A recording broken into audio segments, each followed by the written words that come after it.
Hey guys, Jason Creel, and you're watching The Lawn Care Life. Today I want to talk about some important topic for your lawn care business, and that's pricing lawns. But I'm going to do it in a little bit different fashion. I'm going to give 5 fact or fiction questions. These are common questions that concern lawn care pricing, and what I'm going to talk about it, is it fact or is it fiction, or maybe even a little bit of both. Stay tuned. Okay, lawn care pricing is so important when it comes to growing a successful lawn business. Not only when you start out, but for the continuation of being successful. This is one of the most important things to get right in your lawn business. So here's 5 common questions. Let's get started. Question number 1, fact or fiction? When starting out a lawn care business, you should charge less to get your business going. I'm going to go with fiction on this one, and let me explain to you why. It's more psychological than anything.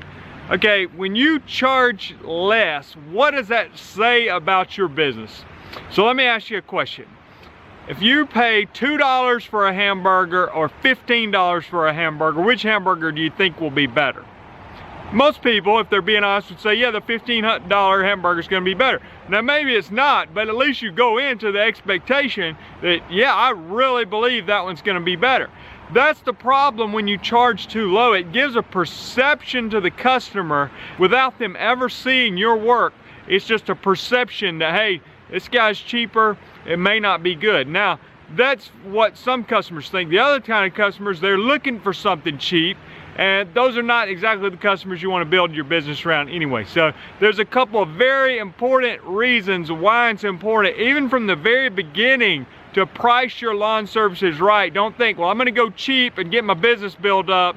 I think it gives a bad image to your business overall. You want to perceive quality from the very beginning. Question number 2, should you give your neighbors or neighbors of a customer a discount for their lawn care service? I'm going to actually go with fact on this. Now, some of you may disagree. You think, my price is my price. And let me explain myself before you think I'm crazy or crazier than you already thought I was. But the reason I say fact is because at the end of the day, we're trying to make a profit. There's a number of factors that go into your price, but one of them is, the travel time between lawns. So it would make sense that if it's your next door neighbor or the next door neighbor to a current customer you have, you could actually give them a little bit of a price break and still be very profitable on that lawn because of the cutting down travel time. Now, you might think the other side of the coin would be, well, why don't I just charge what I would normally charge? I'm actually making more money than I normally would because of the lack of travel time.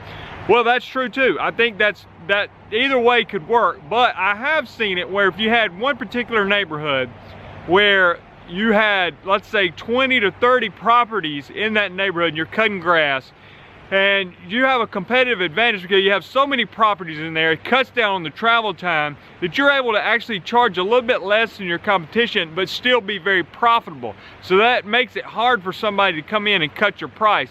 Okay, so anyway, I can see this one going either way, but in certain circumstances, I'll put it that way, I'm willing to give a discount if my travel time is less. Not always, but sometimes, so I'm going to say fact.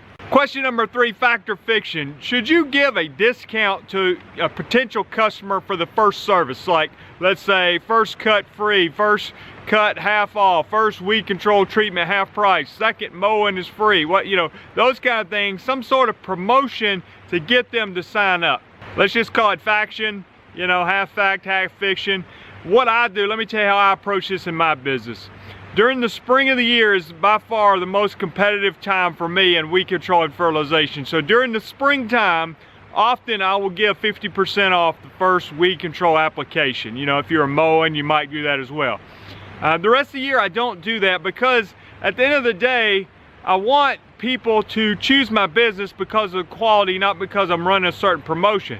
That being said, if I need to give them half off on that initial application or initial mowing, to me it's worth it if I think there's a potential that I can get this customer. There's other competition, I know they're getting 2 or 3 quotes, I can close the deal right here if I give them a discount. So in those competitive environments, I do this.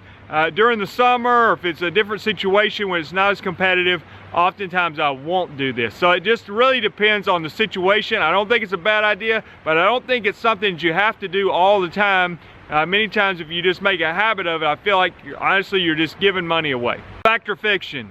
You should price your lawn mowing service based on the time it takes to do the work. This is mostly fact, okay? I think the number one factor in mowing is how long it takes. But again, at the end of the day, your job is to make a profit. And the amount of time it takes you to cut the grass is one of the biggest factors in you being profitable, especially if you have employees. Now, but it's not the only factor in you being profitable. So let's just say, for instance, I'm gonna make up something a little bit exaggerated just to prove a point, but let's say that your dad owns a zero-turn mower manufacturing company and he gives you zero-turn mowers for free.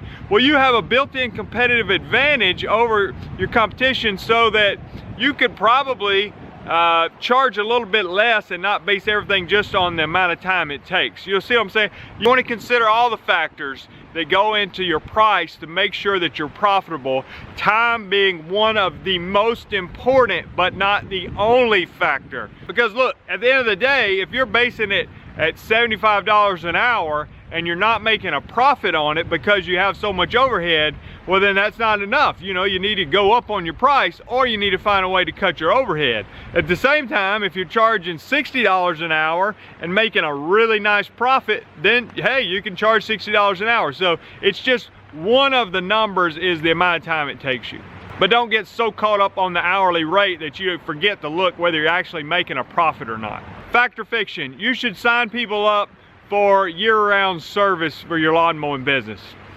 I'm gonna say fiction on this, not that it's a bad idea because it's not a bad idea, but let me just tell you from my own experience. I feel like my very first year in the lawn care business, I was in a great neighborhood where I had a lot of people interested in my service, but I was trying to sell them a premium package, year-round service, included everything, and I think by doing that, I scared a lot of people off.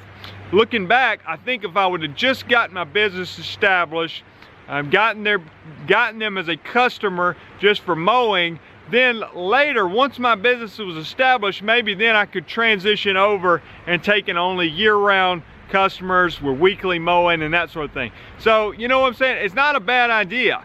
I think though, for some of you starting off, if you just go after those weekly mowing year-round accounts, it can be difficult to get those and you may have a hard time and it may be a slow first year. So maybe in your first year, you say, you know what, I'm gonna be a little bit less picky on the customers I take, but later on, I might decide that, hey, I'm gonna go be a little more selective, just get the weekly year-round customers. And one more, fact or fiction? You should subscribe to my channel for more lawn care business information. That's obviously a fact. If you hadn't done so, subscribe to the channel, click the notification bell beside the subscribe button, and let's get going with your lawn business. This is an exciting business to be a part of. I hope to continue to provide many more helpful videos for you. Let me hear from you in the comments. Which of these did you agree with? Did you disagree with? Again, some of them could kind of go either way, but I want to share from my experience and my perspective. I'd love to hear from you guys. Check out these suggested videos popping up now. Thanks a lot.